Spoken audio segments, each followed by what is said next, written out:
Hello, Alexandra and Ruby. Can you hear me? Yes, yes, Can you yes. guys see? I can hear you. Okay, can you guys see my screen? It should say the my slide. Yes. Okay. How are you? Great. How are you? Good, good, good. Okay. Well, we are going to start, and as people come in, we'll just allow them to come in on our conversation. So, where are you ladies signing in from today? You can just drop it in the chat if you like. Where we thanks for joining me on a Sunday evening. I am so happy that you were able to join me today. And please, as I go through the presentation, don't be afraid to, um, if you have questions anywhere along the way, just raise your hand or let me know that you have questions. Hey, Ruby, you're in Columbus, Mississippi. I'm in Caledonia. Oh my gosh, so cool. Alexandra, you are, I'm trying to make it home, but I'm listening. Okay, glad to be here. Great, great, great, great. And hello, you're in Long Beach. Awesome, awesome, awesome. Keep driving, keep your eyes on the road. No problem, no problem, no problem. Okay, so great. Glad to have everyone here on today on our Sunday afternoon. And today we're going to talk about the Legacy Wealth Blueprint. And so, how federal women turn experience into income, ownership, and generational wealth. Because sometimes we get it right with the first one, and sometimes we even get it right with the second one, but a lot of times we struggle in ownership and generational wealth. Like, how do I really turn something that I'm really doing into something that my family can really just carry forward from here? So, we're going to talk about all three and how I feel like we can put all three together and we can actually have it all. And so the next thing I'd like for you to do is just sort of drop in the chat how many of you who have invested into real estate already. If you've already, other than your primary home, anybody else invested into anything else, you can just put a one in the chat saying, let me know you've invested in some other stuff other than your primary home. And chat one, yay, one.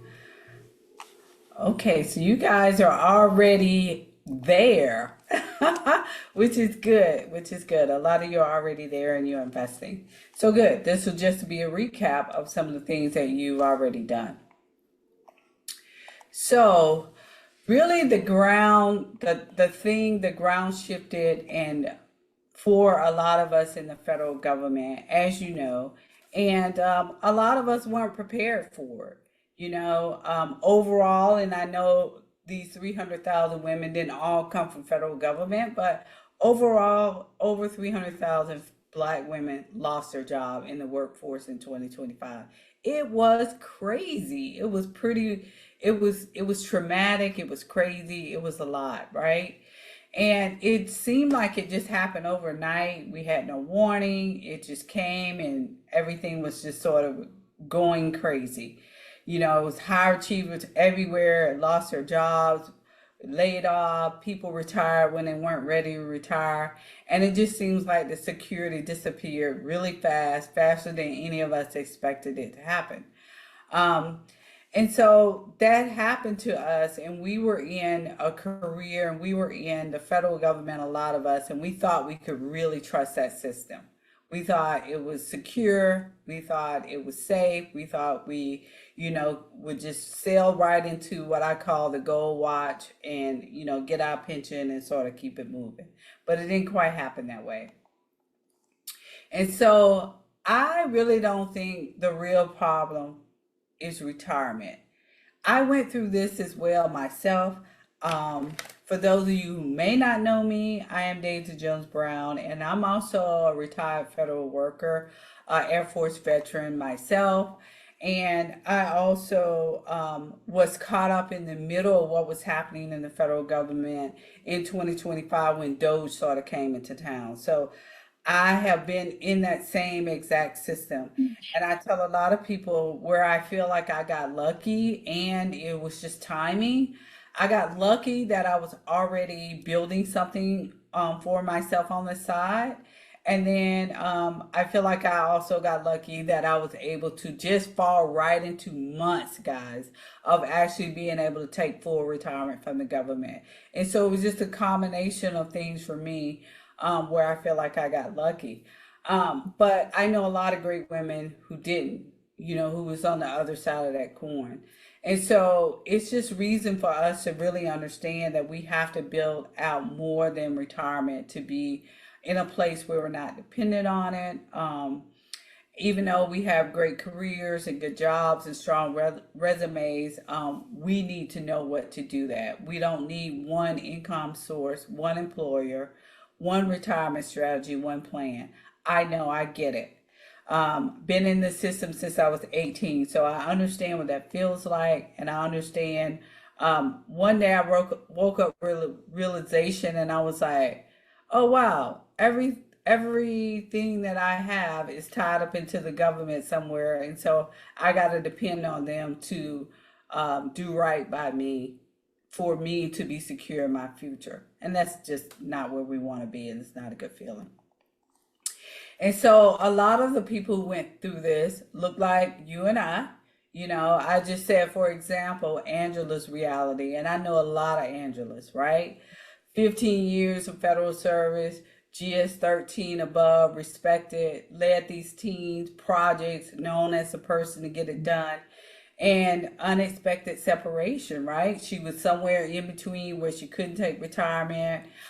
She was looking for another job or whatever. She wasn't expecting to be laid off. And a lot of them didn't have any other source of income, no business. They had no additional income other than their paycheck. They had no ownership strategy. Literally, they had no plan B. And so they only had a plan A. And so a lot of people had to question how could they maintain their lifestyle if their paycheck stopped today. And so I think it's a push into reality for us in how we really should do that. And what I also realize is freedom is really not a feeling, it's a structure, it's a system. Not dependent on one employer, not living in fear of layoffs or reductions, even though they can happen. And we now know they can truly happen in the secure system it was. And not wondering if retirement will be enough. We'll have real choices about how we want to live, build income that doesn't require your presence, and owning assets that work while you rest. That's what we want. We want freedom to mean ownership to us, and everything we do tonight and what we're going to talk about is going to point back to that. So I'll tell you a little bit about my wake up call because it truly was not a straight line. I didn't just wake up here and all of a sudden I had everything that I really needed. I, like you, like I said, was in that same system, started in the Air Force at 18 years old, transitioned from the Air Force right into federal government doing that work. I was a licensed counselor in the Air Force, did a lot of work within there. And I grew into what I call a real estate investor and a business strategist. Because I too thought if I worked hard, I achieved, I led these teams, I checked every box, I put all my money, maxed out my TSP. I thought too that I would be taken care of. But I realized, that that is not the full stability, like building your own ownership for yourself. Um, I thought security alone would create freedom. It did not. Freedom requires you to have ownership. And once I learned to translate my experience in income and investment, everything shifted for me. But like I said, it really wasn't a straight line. I have to tell you guys about the story. That's why you see all of this mishmash up here on the screen. I started out like a lot of people do in 2014. I took this a veteran course. It was a free course. It was actually in 2014. I took this free veteran course, and in 2011 I had already been doing something. You guys, was one of those black women who was in a salon who got a relaxer put on my hair, and literally all my hair fell out. I had burns all over my head, and the dermatologist thought my hair wasn't going to grow out. I literally should show you a picture because I was bald. I had to cut everything off. And there were spots in my head that we didn't think would grow back. And we're all smart women, so I was like, I have to find something for myself. And so I went out. This was the beginning of that natural hair movement, and I figured out how to formulate all of this stuff, and I created these products for myself, and they work. And so because they worked, people around me were like, hey, you should sell those. I don't know nothing about hair, nothing about marketing, but I'm creative. So I was like, okay, I'll do that. So what you see here at the bottom is me creating those products and turning them into some sort of business. I was selling them, didn't know what I was doing, but I was making some money. And then at the very, very beginning of COVID, I was on these podcasts. People want to interview me. I don't know crap about hair. I couldn't tell you three strand. No, what is it? C strand versus D strand. I didn't know. I had no idea, right? And so anybody on here do hair before I get into this, so you'll know exactly what I'm talking about. And so I had no idea what all this stuff was. But anyway, I met this lady during COVID who was she was a L'Oreal chemist. She used to work at L'Oreal. And she invited me to because everybody loved my line, she invited me to create these two new products. So this is the products you see here at the top that I created with a chemist as part of my line. Um, and then I created these products. I paid a lot of money for these products, guys. And I didn't realize I didn't truly own them. That's another thing of not realizing you truly. I own the right to use them. I didn't own them. So only my line owned the right to use them. And the further I got into the natural body and hair business, I realized I knew nothing about it. And I realized I didn't want to go any further. And I'll tell you a little secret because it shouldn't be a secret. The reason the products you buy at Sally's and all of these stores don't actually work is because the formula changed for the store. So there's a formula you start with. There's a formula that salons use, and there's a formula that's sold in stores. Did you Mm. guys realize that? No, but it makes sense. Makes a lot of sense. And so I kind of gave up on saying I don't want to do anything else with businesses. So I waited for a while. And it wasn't until 2019 on a dare. And if you all want to check out this podcast I did, it was a dare from a friend who said, um, "We have you stop talking about investing in real estate. My husband and I have two properties. We'll take one, and you and your husband take one." And we couldn't hide anymore. We were scared, but we couldn't hide anymore because we felt like we had to keep our word. And so we invested in that property with my TSP. We bought that property on the Gulf Coast of Mississippi down in Gulfport, and everything changed from there.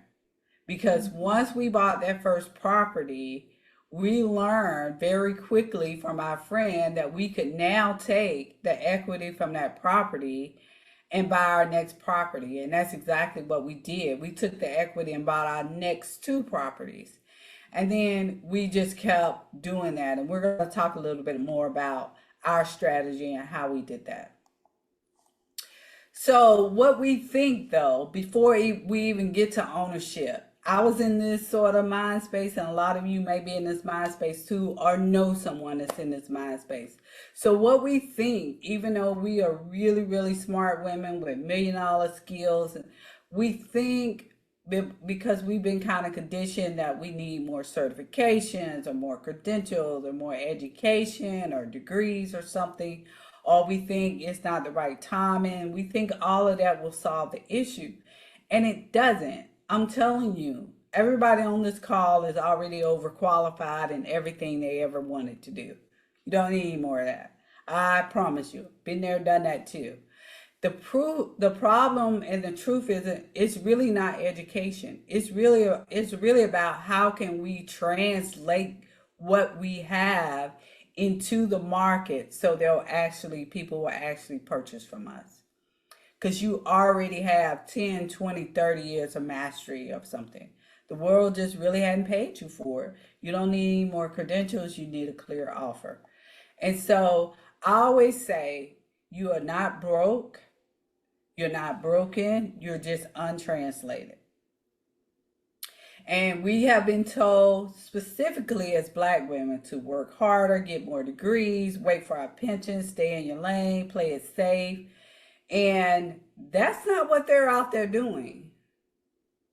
What they're out there doing is wealth builders are experience. They know experience is capital, experience, expertise equal remarkable offers, income create options. They know translation is leverage.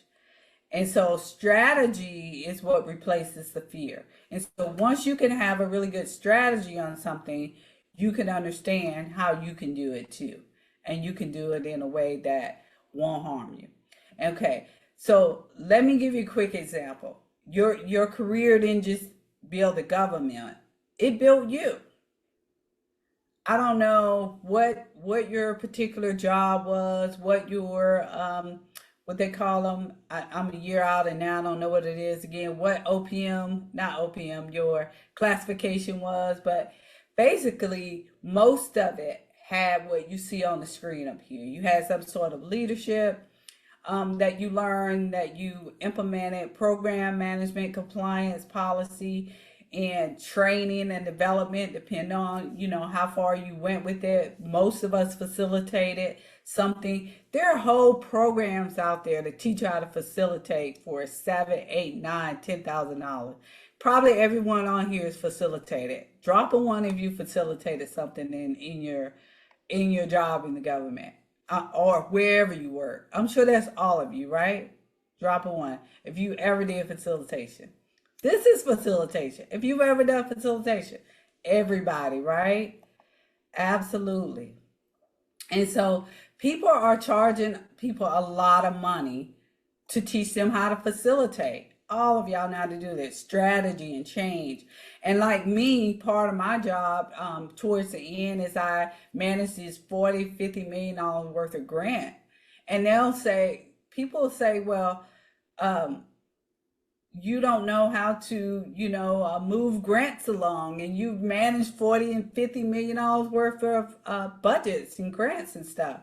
So it's really about how do you say it in a different language than what they're actually saying in the government, because you think it's just your job.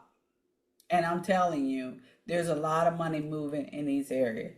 So I developed this because I saw that same translation problem. I saw it in the military as well. I used to be a top manager, a transition manager for the military members who was separating out of the military. I kept seeing it over and over again of people not being able to translate that. So I built this legacy wealth blueprint. So what are the 3 steps to get to legacy and wealth? First, you translate expertise into income. There's many ways you can translate that into income. You can translate that into income by business, by using TSP, lots of other ways you can translate your expertise into income. Then you turn that into ownership. And then you build legacy through the assets once you know how to steward that ownership. So we're going to go a little deeper, right? So the first phase of all of this, I call the power pivot framework. It is the phase that you start with unleashing your brilliance, really figuring out who am I, what am I trying to do, what am I really good at, and who's going to pay for it. And then you learn how to really package that into something that organizations are looking for, that people are paying for already. And then you sort of launch that with simplicity. You don't need all of this website and logo and all of these things. You just need to launch it and put it out there for people who are willing to pay for it. And learning how to message that happens in how you package it. So, one of the things to unleash your brilliance, and I want you guys to do this exercise with me if you can. What expertise do people already ask you for? Right? What do coworkers, family, or friends come to you for? What problems do you solve that others struggle with? What have you spent years mastering that feels effortless? Again, this is your thought leadership, your intellectual property. What have you done? What would you teach if someone paid you for 2 hours, right? Anybody want to drop something in the chat or come off mute and just tell me what's one of the things that come to mind where you go, oh yeah, that's so simple. I don't even know I'm an expert in it anymore because it comes to me. I do it so much.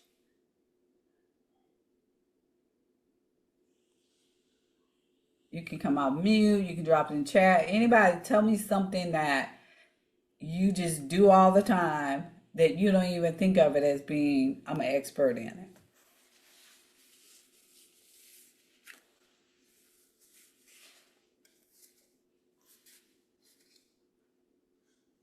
Nobody wants to share with me today.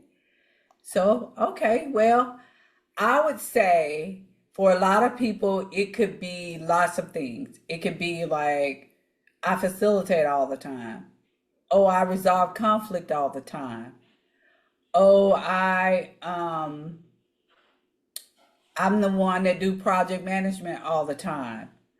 I'm the one that keeps everyone straight. I'm the one that helps people get promoted. I'm the one, it's lots of things that people do all the time. They don't even see that it's actually something that others can't easily do. And so once you figure out what is that thing that I do all the time, I think somebody put some in. Okay, counseling. Yeah. Oh, conflict resolution, connection, counseling. Thanks, Shalonda and Ruby for that. Yes, all of those things. And so you really figure out what is it that I'm naturally just good at, and then how do I translate that into something that people will pay for in income? So how do I translate that into coaching or consulting or training or speaking or advisory or a combination of those things? So you take that and how you translate that into income. This is how you deliver it by one of the things I have up here. How you translate your expertise into something that you can deliver is through a framework. Anybody heard of framework? A framework is your process in how you do things. When you hear people talk about intellectual property, they're talking about a framework. And a framework is really just your process, your steps to get someone from A to B.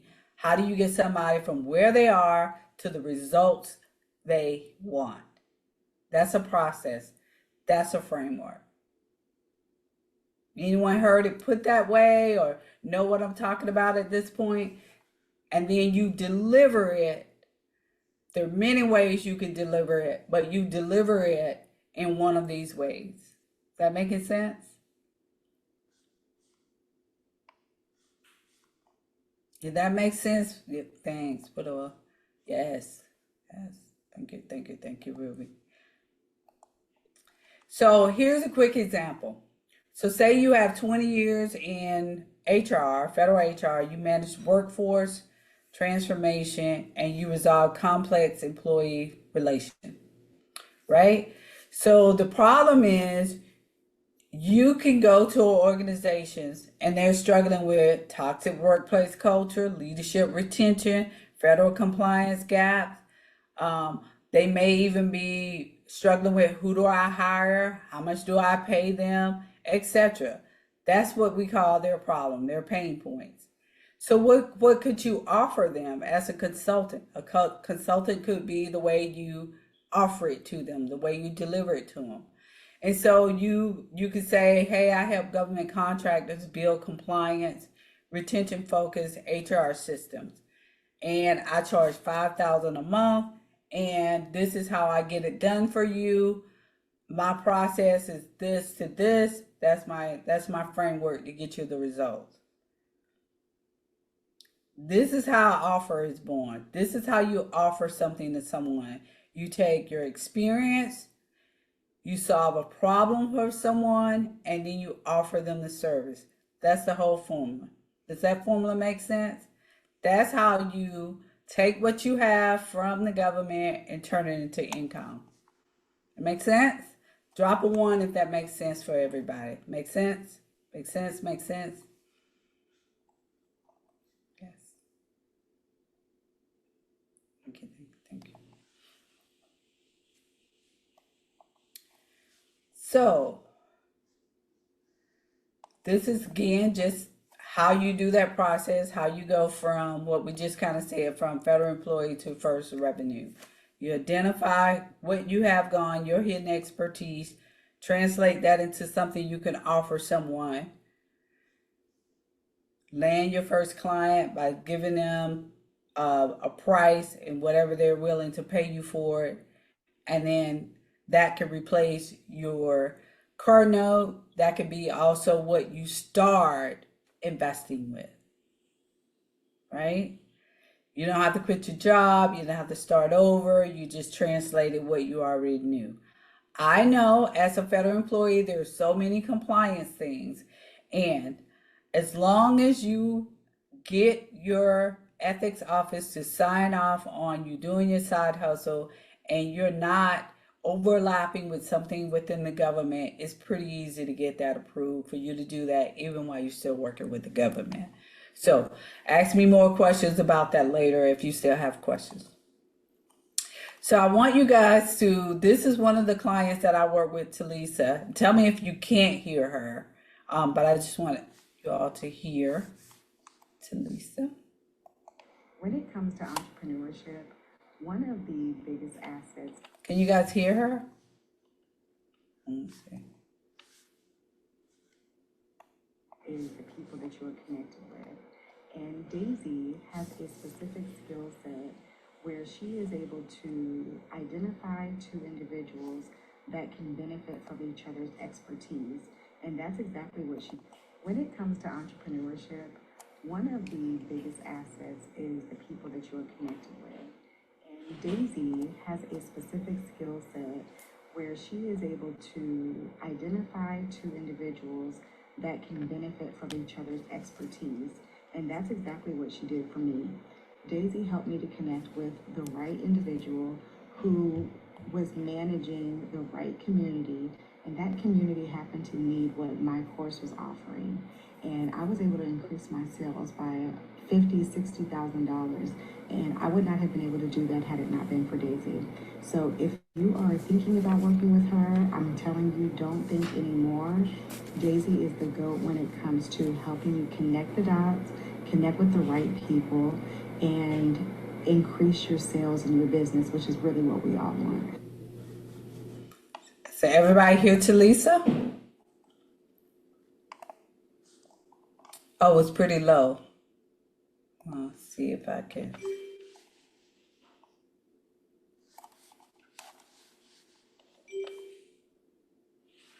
Give me 1 second. I'm gonna see if I can get the volume up. I guess I can't.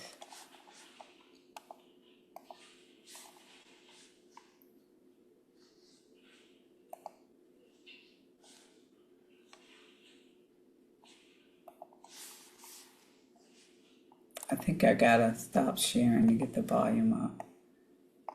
Okay.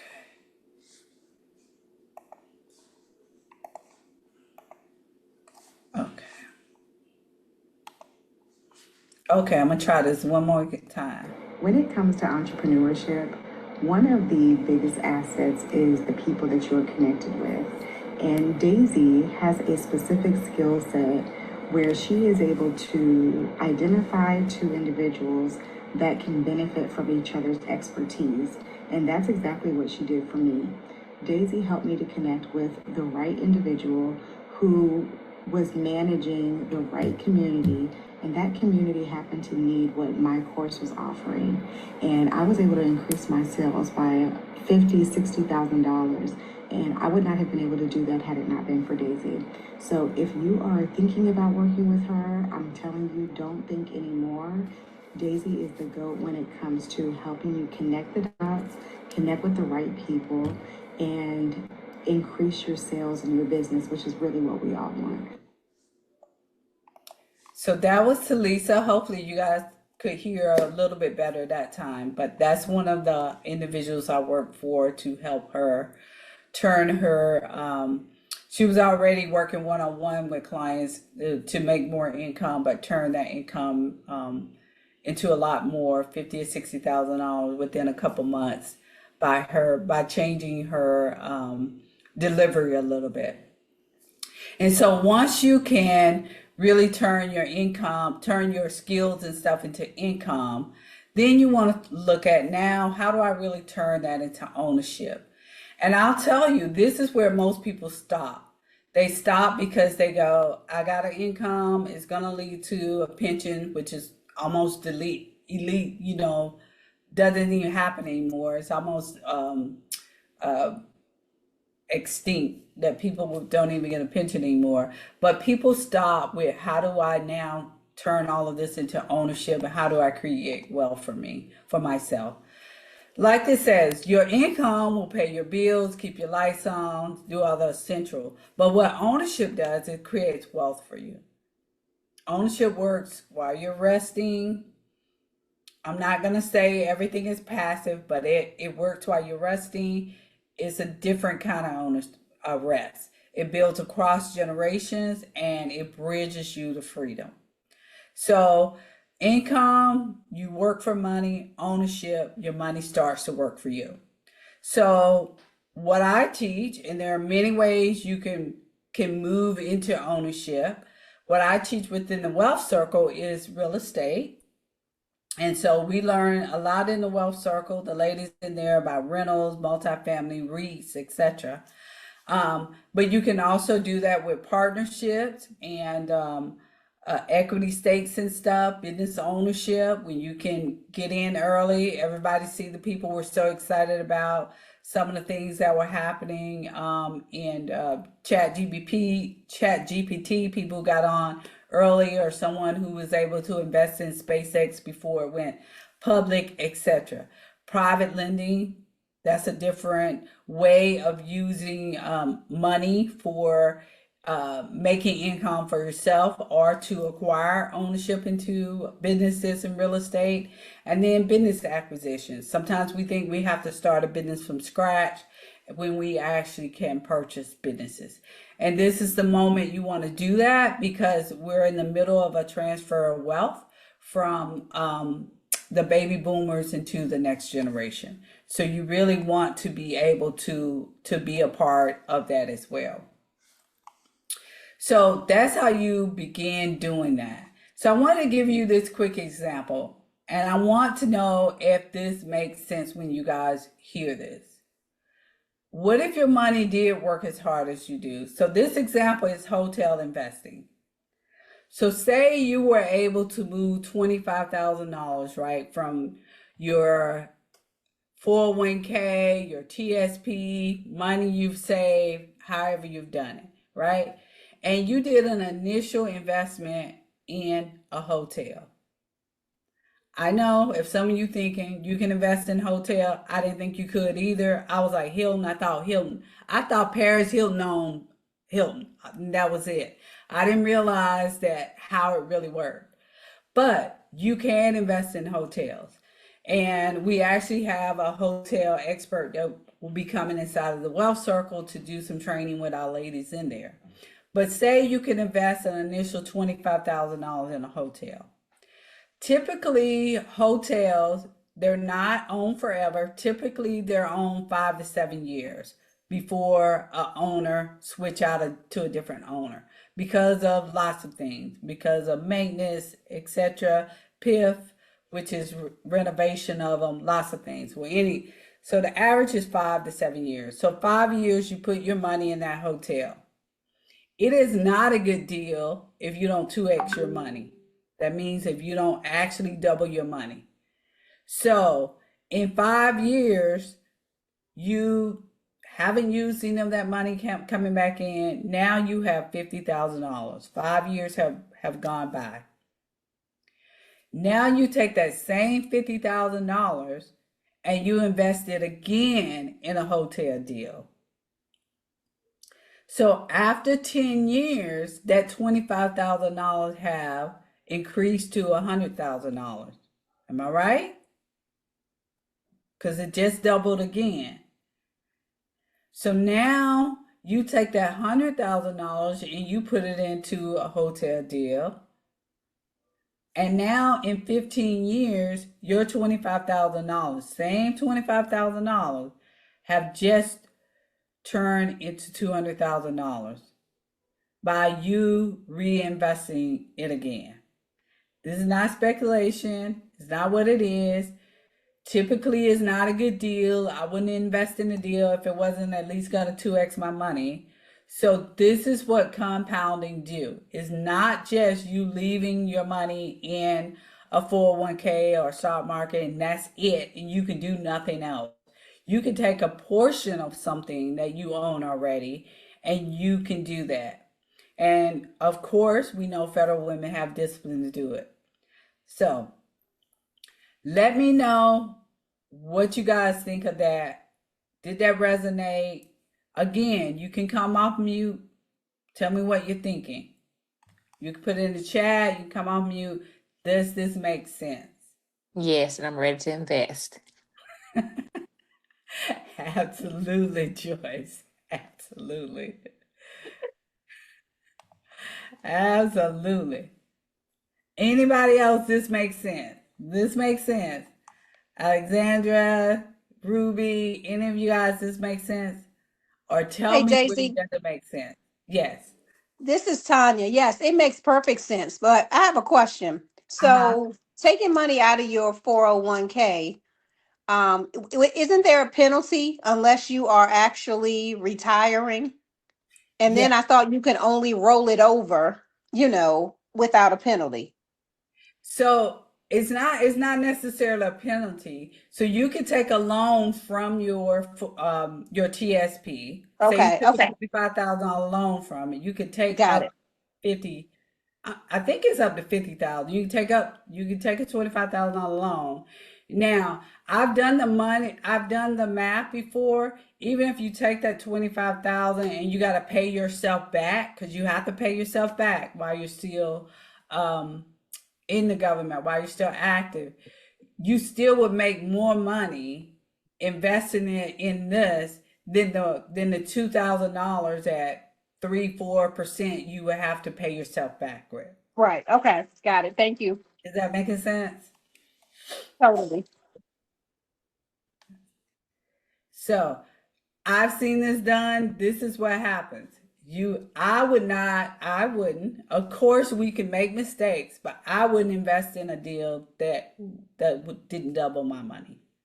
That's just me.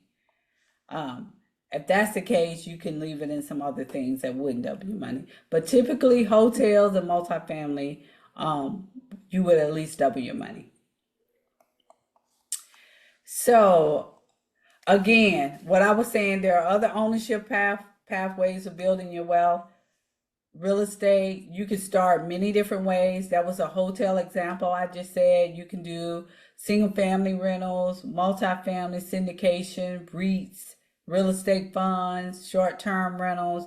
There's lots of things. We've gone over farmland within the wealth circle already. We've gone over mortgage note lending already in there, co-living space, lots of things that we've already gone over in there. And so private lending, this is one of the things that I say that is a wealth strategy for the rich. The 1% do it. Once you get to a point where you have a certain amount of funds and you want to keep a certain amount of your funds liquid, and what I mean by liquid is you can get to it really fast. A portion of those individuals take their money and they become private lenders. And so what a private money lender is that person becomes the bank. So you're paying them back like you would pay the bank. So you can do that too inside of these structured deals that are with funds. Anybody heard of hedge funds, real estate funds, all of these funds? You can be a private money lender inside of those funds and make 10, 12, 15% on your money as well. And people do that when they have won a certain amount of liquidity. They put their money in private money lending deals and they get 10, 12, 15% on it. And that money comes in every month on $100, $200, $300,000, whatever they have in it. And that's what they live off. So there are many ways you can use private money lending to invest, to use other people's money to invest in your deals. And also with business acquisition, right now the SBA, it's gone from 5 to 10 million you can borrow. There's a reason Trump did that. It's because there's a wealth transfer going on right now from the baby boomers to those who want to buy and purchase businesses. Some of the businesses people should be looking at are the people that do the picks and the shovels of AI, of data centers. So HVAC, electrician, those sort of businesses that will never ever go out of style and are going to be needed more and more as they build more out into AI. Those are the businesses that people should be buying. There's equity investing. You can put your money as an angel investor. You can, in early stage companies, invest in those early stage companies.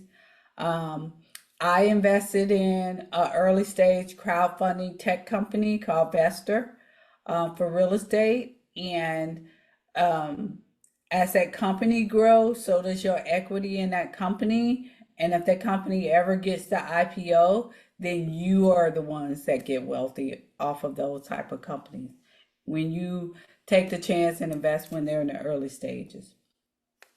Partnership and joint ventures, all of those things. So all of these things will eventually be taught inside of the wealth circle for people to decide which way do I really want to go. How do I get there? How do I analyze the deals, etc. Right. All right. So what does that look like if you're want to go from like, hey, I want to use my skills, a consulting skill. I don't want to use the money I have right now. Let's say like Latanya said, I don't want to take it out of my TSP, but I want to create the money for it. So you could create it by saying, hey, I'm going to do some consulting. And I'm going to take 18 months or 12 months or whatever. I'm going to do some consulting.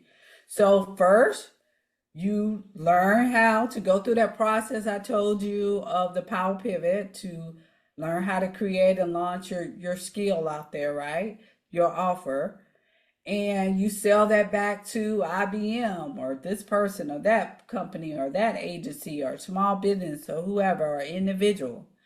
And you sell it to them at a certain price and you say, hey, I'm going to sell, 3 of these, I'm going to launch it at this price. I'm going to scale it. I'm going to retain these 3 clients.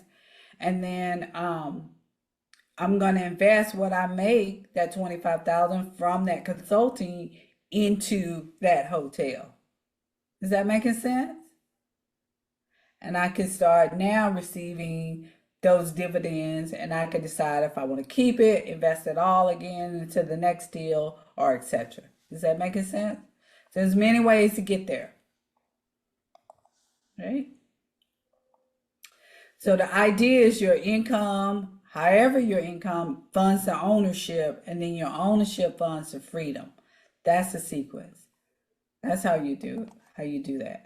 So I told you guys I was going to talk a little bit about my story, and if you can grab this QR code, I want to tell you a little bit how I used TSP to get to a 7-figure portfolio, and I'm going to bring that up really quick, but I want everybody to go ahead and grab that link if you can, and then you should be able to download it. I'm going to, open that. Of course, I can't find it. Oh, here we go. Everybody able to grab that? And can you see my new screen that says the 5 moves? Can you see that or no? Yeah. Okay. All right. So this is my story. This is what I truly did to get the 7 figures in 3 years. 3 years. This is the path I did. This is not all I did, but this is the path I did to get to 3 figures, 7 figures. So I think I told you guys the first thing I did. The very first deal I did is I borrowed from TSP.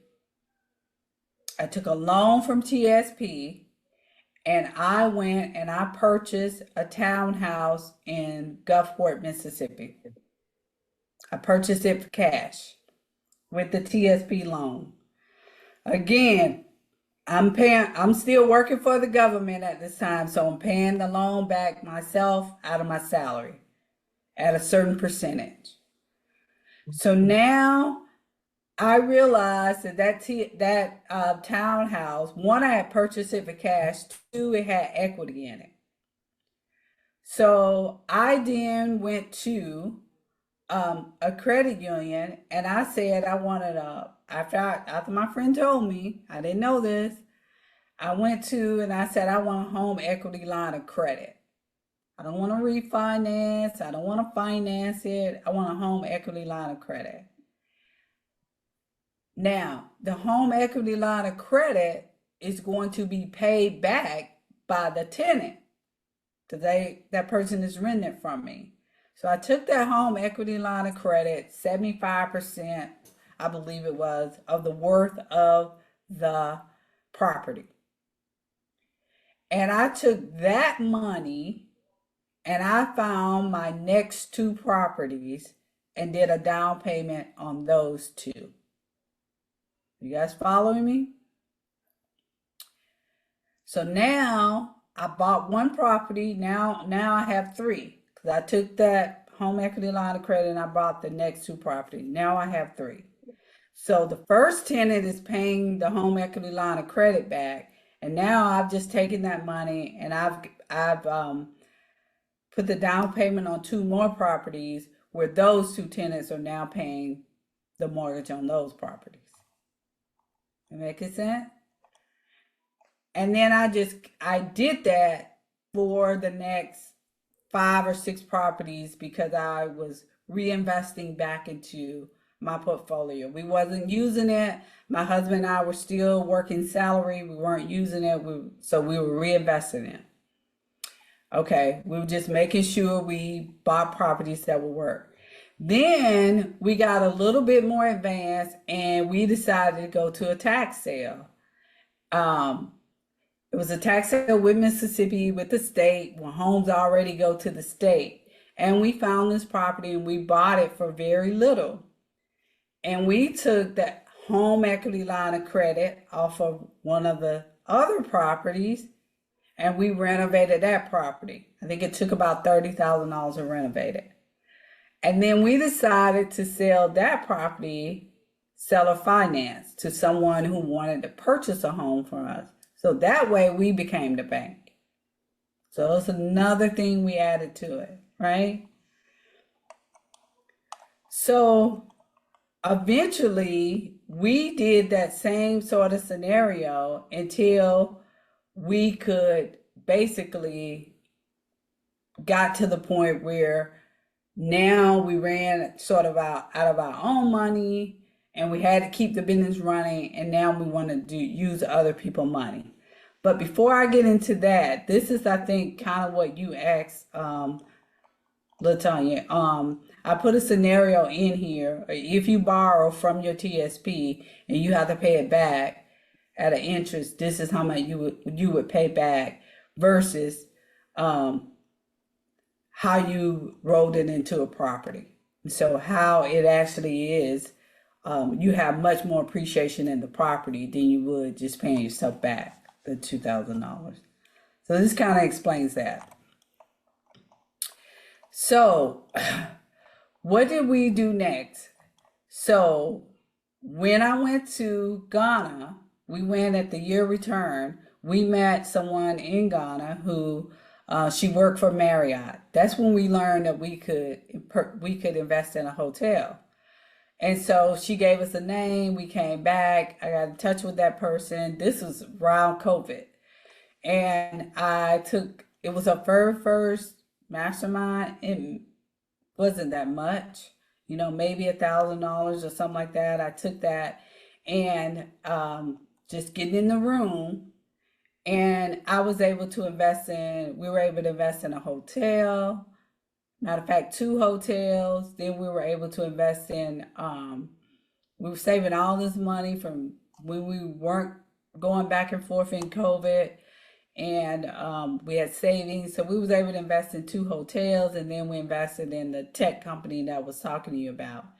And we literally looked up right after COVID. And we were already at 14 doors and $1 million. And that's when we looked back and said, oh my goodness, we can truly actually create what we really want and have the freedom we want and even retire earlier. Because I'll tell you guys, out of that $1 million portfolio that we created in those 3 years, probably because we got smarter as we went along, probably $500,000 or $600,000 of it is equity. So what that means is now you can take that and purchase a much larger, and that's what my husband and I are looking into, purchase a much larger multifamily. So say we purchase $1 million property now with $200,000 or $300,000 down. Now you can how you raise the property value of a multifamily is very different. Now you can raise that property in 3 to 5 years is worth $2 million or $3 million. Does that make sense? So you can keep going where you're earning from these properties and at some point sell, or you can keep going where you're earning from these properties and at some point leave them to your children. And so once you can get your foundation what you want, how you want it, you can look at what else you want to do. So we both retired. He retired a couple years ago. I retired last year. And the thing is, what we wanted to do next was, hey, what about where we want to spend our time? And so the next thing we did was say, hey, we'll take some of this equity and we'll actually purchase a vacation home, build a vacation home in Belize. And so that's something we're doing along with exploring international in Zanzibar. And so what I say is that you could create how you want to do all of this by little or nothing. It came from one little loan from TSP and how we learn how to leverage it over time. You can do it. Nothing special about me, about just learning how the system works, learning how the strategies work for it. Hopefully that makes sense to everybody. Nothing genius about me or special about me. It was really learning how things work. And once you learn how things work, you can actually take those assets and create your freedom and your legacy from it. And that is the third phase, and the phase that we're actually creating for us and our family now. So we've created time freedom. So now I get to do things I love, like this. We love to travel. We do more of that. Because we've learned how to create equity and cash flow in first learning how to create ownership for ourselves. So there's so many ways that you can do that. And then you can decide how you want to package that for your family or how you want to leave generational wealth behind. So I want to know, before I go any further, and we're almost done, guys, is this resonate? Is this making sense to you?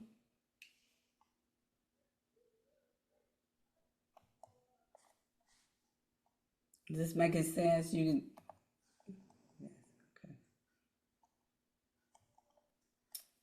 Okay. great. So, a lot of times, same questions I have, and that we try to solve inside of the wealth circles. Why a lot of women never get here. I know, been there, done that. Too busy with my job. How can I add something else? The wealth circle is designed for women who are busy. It's very curated, structured monthly sessions, recorded replays. You can go back and look at them, and you can build at your own pace. I don't know where to start. We start at the very beginning inside of there. We teach you how to start at the beginning, whatever level you are. There are women in there who are also very advanced. So they are doing a lot more at a different level. Compliance. What about federal ethics rules and outside employment? Again, we talked a little bit about that. I would say I did a side hustle when I was still working for the federal government. Literally, I had a conversation with my ethics attorney. I literally had that and signed the form and kept going. I know there's fear around that of, is my boss going to think I'm not fully present doing my work? I never mixed the two. I never did anything on government time. I never used the job that I was doing to promote myself in any sort of way.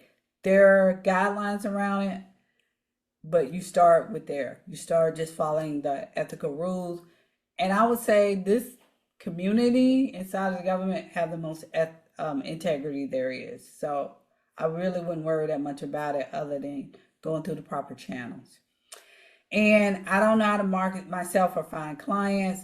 We teach that inside of there too. We teach you how to position yourself. I also teach that in my Power Pivot program. Joyce is in that right now. If she has anything she want to say, if that's been helpful to her, to teach you how to learn how to package what you have so you can be visible.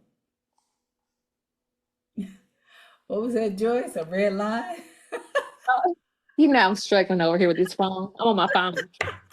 Yes, I'm in Daisy's course, and it has been very helpful for me to. She gets you to think, like what she said earlier on this call about what are you good at. Like she brings it out of you, and I'm very grateful and glad that God led me to you.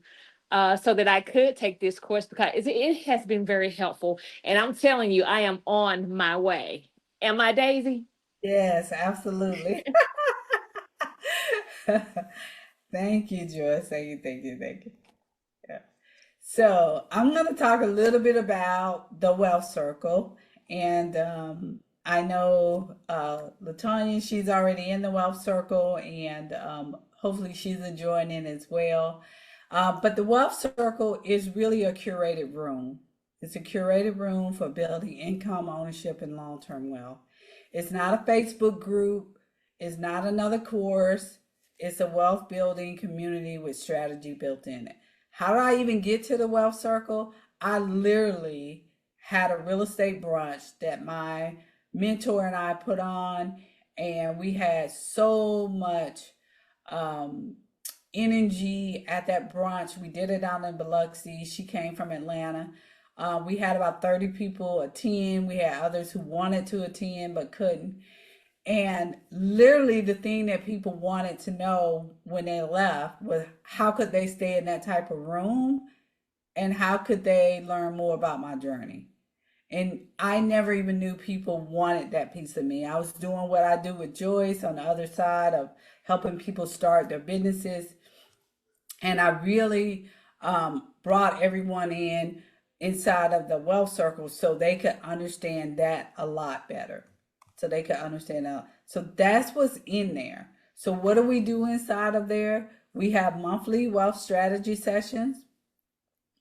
We do curated expert conversations. We actually have a conversation that's happening tomorrow inside of the Wealth Circle where we have experts coming in that will go through a deal flow with us.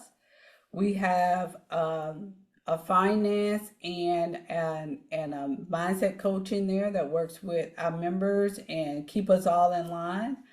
Um, we have real estate education in there. You have access to all the replays. It's a community, it's accountability. You can have everything you need in there. It would be a mistake for me to say how much high level network is in that room. It is, we haven't even tapped the surface.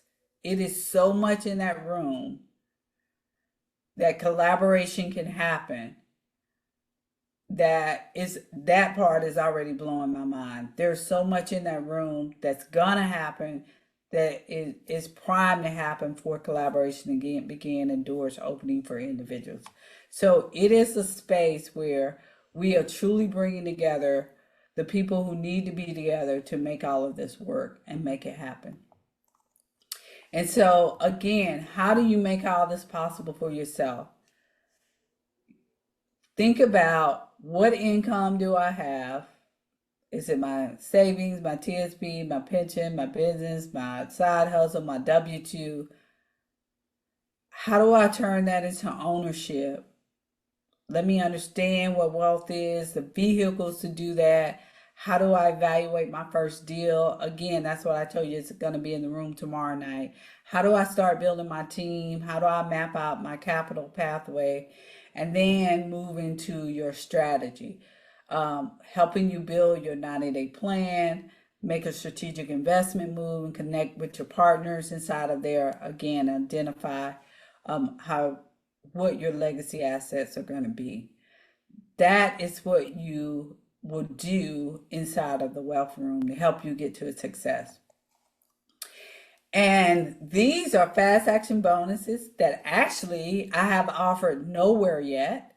So you guys will be the first group. If you decide to join the Wealth Circle with us tonight or within 48 hours, you actually will get a private wealth strategy session with me, and where we will map out your what's unique to what you're already thinking on your wealth move. You'll also get a 72-hour activation playbook that I have developed with AI, and it will give you your first 3 moves to translate into income. We have a deal evaluation framework that we'll create from your activation book, and then we'll give you a 90-day action plan on what that would look like for you. So when you come inside of the Wealth Circle, you'll be already prepared to take it more prepared to take advantage of what's inside of there. So these are fast action bonuses if you decide to join within the next 48 hours. So some of the things that I would love for you all to see is, I did an interview. I don't even know how to get this thing off.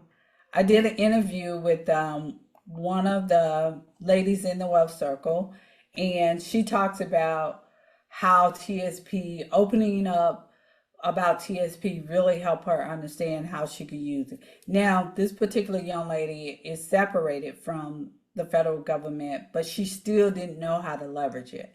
And so she talks about that. If you want to go to my Federal Women Build Wealth YouTube page, I'd love for you guys to follow me on YouTube. So some of the things they're saying inside of the Wealth Circle, Shayla said, it's been really good helping me to start visualizing my plan. I'm really about to start drawing that roadmap for wealth building. The plan is definitely becoming clearer. Christina said there's so much money out there to be made, things that I've never heard of before, and it's literally just blowing my mind. Christina said, Daisy, this has been extraordinary. That's the one thing I can say it has captured my thought this evening. So the women in there are actually learning and doing inside of the Wealth Circle. So probably if you have some questions, a lot of times it's these same sort of questions like, I'm still active, can I join? Absolutely. Most of the people in there are employed inside of the circle. I don't have money to invest right now. That's exactly why you start with income, step 1, how you translate with that, plus what you need to invest right now. It's not that much, and you can decide whether you want to use payment plans. Is this one for real estate investors? I asked you guys in the beginning, some of you were investors already, some of you weren't. You don't have to be investors yet. This is where you learn it. How much time is really curated. You can pick how long you want to be in there, but it's structured sessions throughout the month, every month. Um, and what if you've never like ran a business? That's okay too. The Wealth Circle designed for you to go from zero experience. So you can decide how you want to do it. So before we get to questions, I want you guys, if you're interested in being a part of the Wealth Circle, it's $4.97 for 6 months or $7.97 for the year. We have 20 other ladies in the Wealth Circle already. We would love to have you join us inside of the Wealth Circle. And if you are unsure, you can book a call. So you can go ahead and scan the QR code for whichever one you're wherever you are right now. You can decide to book a call. Let me know if you can't get through with the call, or let me know if you're having problems actually with the payment. What I'm gonna do is I'm gonna grab the link for those of you who may not able to do the QR code. Drop that in here. And in the meantime, let's go ahead and do questions. So who has questions? You're welcome to come you're welcome to come off mute for any questions. Tell me what you're thinking.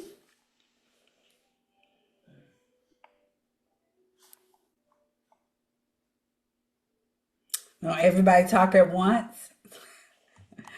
What questions does everybody have? Anybody have questions?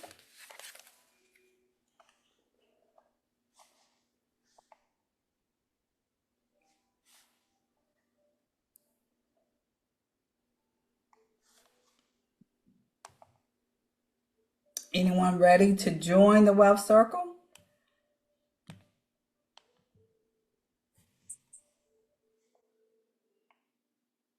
I think that's my next move. Is that my next move? I think so. But I must be ready. All right. I don't know where C is. I have to see what she's doing too. Okay.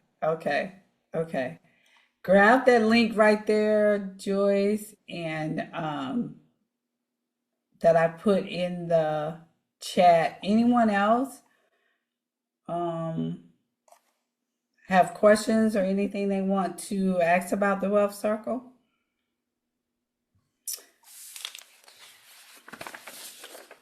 And of course, Joyce, you can grab more information tomorrow night as well during our regular session.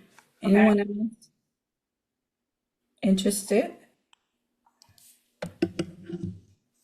If not, I really want to thank you all for coming to the masterclass. I would love to get some information or some feedback in the chat. What you think? Anything helpful?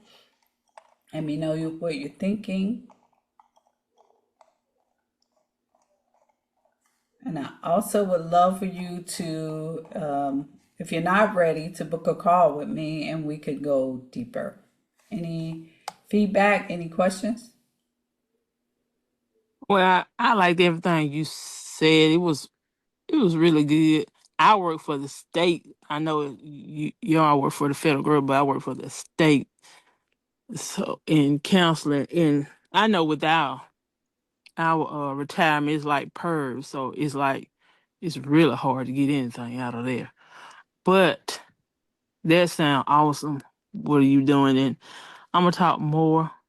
I'm gonna look into. I can find a way to get what I need. Okay. I tell you what, Ruby, if you're not ready to join right now, please go ahead and book a call with me. Let me put that back up for you guys to book a call. Yeah, I scanned the QR code. I got it. Okay, okay, Okay. you got Okay. that. All right. Anyone else have any questions or anything? Thank you, Ruby. I appreciate that. And just because you're not federal government, you're state government, that's fine. You're welcome. We have other ladies from that work for huh? I'm sorry, I missed what you said. I It missed what wasn't me, it was someone else. I don't know oh who it was. I missed what somebody Was said. that me? I'm sorry. Oh, okay. That's okay. All right. Yeah, Latanya, Shalonda, or Alexandra, you guys good? Everybody good? All good. Okay. Yes, I'm good. I know we talked before, Daisy. I'm coming upon, that graduation. So, we'll be talking soon. Okay. But I just wanted to be a part of this class, see what all that was going on. Okay, great. Okay, great. All right. Thank you, everybody. Thanks for joining me on a Sunday evening. I'm gonna give you guys your rest of your evening back. Thank you so much. And please be in touch. Please always just book a call if you can. Oh, thank you, Shalonda. All right. All right. Bye bye, everyone.